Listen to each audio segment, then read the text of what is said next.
എല്ലാവർക്കും നമസ്കാരം. ആരാധനയുടെ വീഡിയോയിലേക്ക് സ്വാഗതം. അപ്പോൾ കർക്കിടക മാസം അല്ലെങ്കിൽ ആടിമാസം ചെയ്യുന്ന ഇങ്ങനെയുള്ള ഒരു ആചാരത്തെക്കുറിച്ച് എത്ര പേർക്ക് അറിയാമെന്നുള്ളതൊന്ന് നോക്കാം. അപ്പോൾ കർക്കിടക മാസം ഒരു ദിവസം, അതായത് വെള്ളിയാഴ്ച, ബുധനാഴ്ച അല്ലെങ്കിൽ ഞായറാഴ്ച നല്ലതാണ്, ചൊവ്വാഴ്ച ചെയ്യരുത്, ശനിയാഴ്ചയും ചെയ്യരുത്. നമ്മൾ ചോറ് നമ്മൾ തിളച്ച് വരുന്ന സമയത്ത് അതിൽ ഇത്തിരി മഞ്ഞപ്പൊടിയും പരിപ്പൊക്കെ ഇട്ടൊന്ന് വേവിച്ചതും പിന്നെ സാമ്പാറും പിന്നെ ഏതെങ്കിലും ഒരു ഉപ്പേരിയും.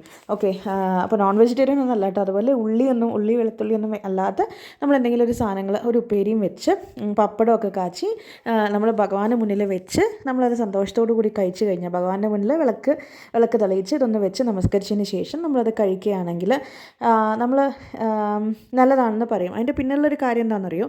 കർക്കിടക മാസം എന്ന് പറയുമ്പോൾ പഞ്ഞമാസം എന്നൊക്കെയാണല്ലോ പറയാറല്ലേ.